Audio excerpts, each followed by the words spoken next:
ना जाने कितने कितने जन्म हमारे ऐसे ही निकल गए और हम शिव भक्ति नहीं कर पाए।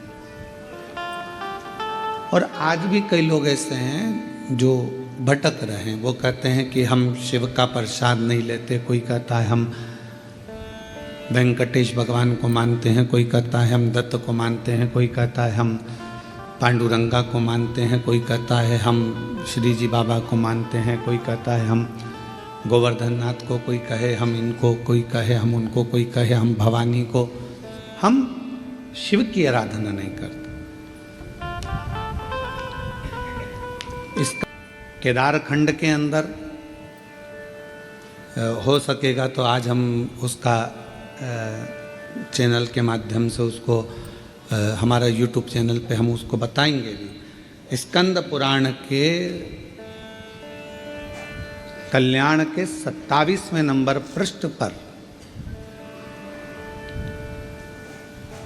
केदार खंड के अंतर्गत एक बात लिखी बड़ी सुंदर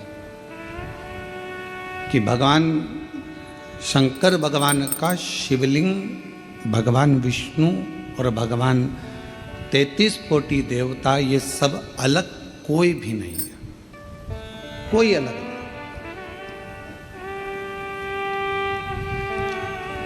शिव पुराण में क्या लिखा?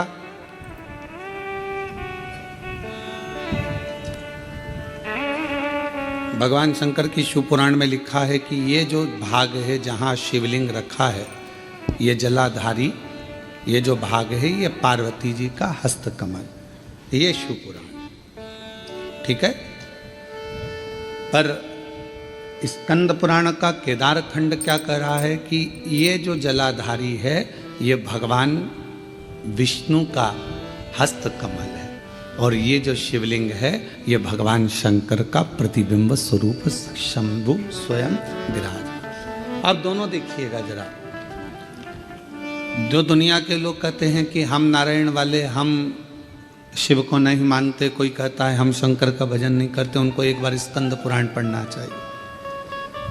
वेद व्यास जी लिख रहे हैं स्कंद पुराण में कि जो ये जलाधारी है ये भगवान नारायण स्वयं है और ये जो शिवलिंग है वो शंकर भगवान स्वयं है। ये स्कंद पुराण कह रहा है। और इस शिव महापुराण में, स्कंद पुराण में जब हम अध्ययन करें, पढ़ें उसको, आज हम प्रयास करेंगे कि आप लोगों को वो चीज़ एक एक पढ़ने को मिले लाइन से कि क्या क्या चीज़ स्कंद पुराण के अंतर्गत लिखी है। पूरी जिंदगी हम केवल ब्रह्म में ही जिए, भटक रहे। हम लोगों को दुनिया के आज के ज़माने में सनातनियों को सनातन धर्म के माध्यम से तोड़ने का प्रयास पूर्व में भी किया गया था और आज भी किया जाता है। पहले भी देवताओं में हमें तोड़ दिया गया। इनने कहा हम राम वाले, उनने कहा हम कृष्ण वाले, उनने कहा हम शिव वाले, उनने कहा हम भवानी वाले, उनने कहा हम दत्त वाले, उन्होंने कहा हम ये वाले, तोड़ दिया।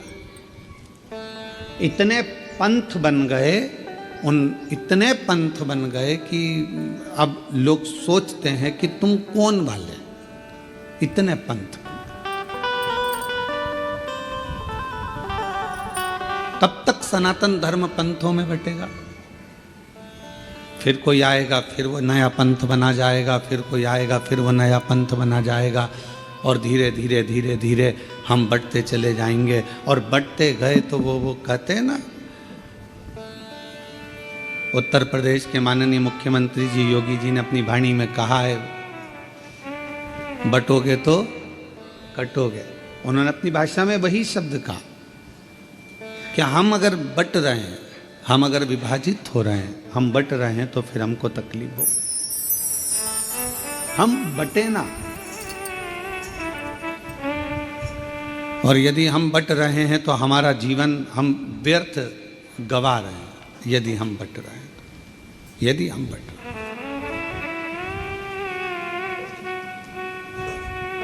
हम अपने जीवन को गंवा रहे हैं यदि हम व्यर्थ बट रहे हैं तो। और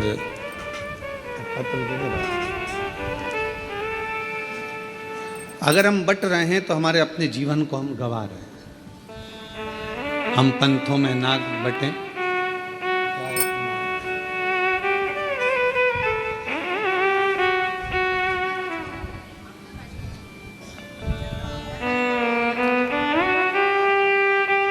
जलगांव के आमदार जी राजू मामा जी यहाँ पधारे हैं। मैं आमंत्रित करता हूँ, आप पधारें।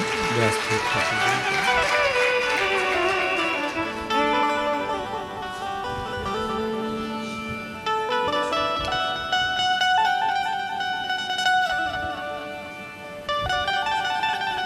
शंभु विभाजित ना हो,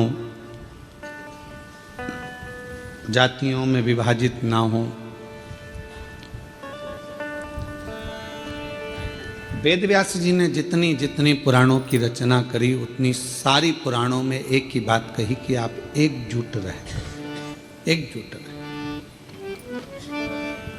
और आपकी एकजुटता यह आपके जीवन की सार्थकता।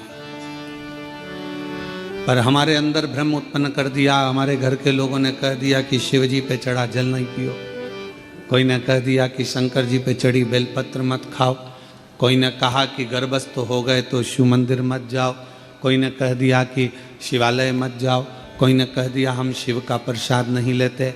हमें बांट दिया, भगवान से दूर कर दिया। आप सबको मालूम हो, जिस समय पर हमारा भारत, हमारी भारत की धरोहर,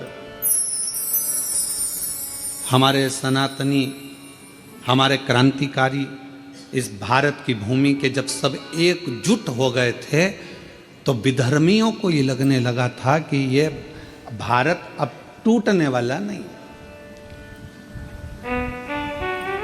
अब ये टूटेगा नहीं।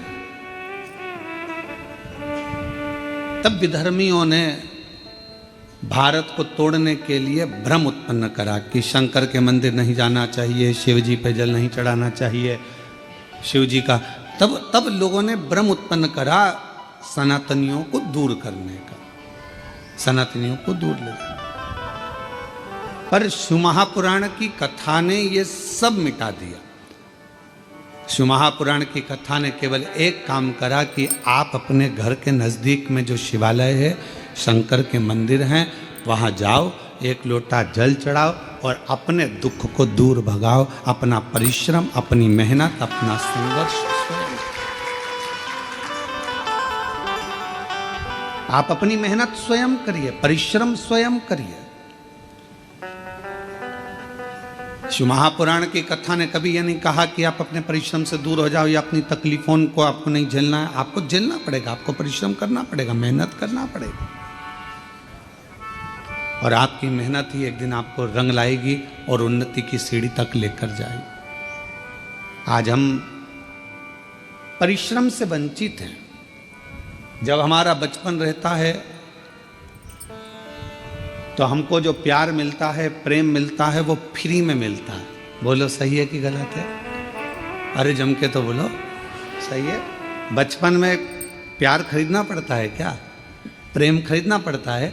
बचपन में कोई भी छोटा सा बच्चा है, इधर बाजू में जाएगा, उधर बाजू में जाएगा, सब उससे प्रेम करेंगे, गले से लगाएंगे, हृदय से लगाएंगे, गोदी में लेंगे। प्रेम, प्यार बचपन में फ्री में मिलता है। जवानी में प्यार, प्रेम फ्री में नहीं मिलता, कमाना पड़ता। धन बढ़ाओगे तब प्रेम बढ़ेगा, वैभव बढ़ाओगे तो लोग पूछेंगे, संभालेंगे, ध्यान देंगे।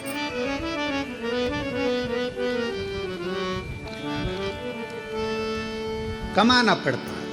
और बुढ़ापा जब आता है तो प्रेम फ्री में नहीं मिलता। बुढ़ापे में प्रेम कमाया भी नहीं जाता। बुढ़ापे में तो प्यार, प्रेम मांगा जाता है कि कोई हमारे पास आकर थोड़ी देर दे। प्रेम के 3 क्रम है। बचपन में प्रेम प्यार फ्री में मिल जाता है, जवानी में प्रेम प्यार को कमाना पड़ता है, और बुढ़ापे में प्रेम प्यार को मांगा जाता है कि कोई हमको थोड़ा समय दे, थोड़ा सा, थोड़ा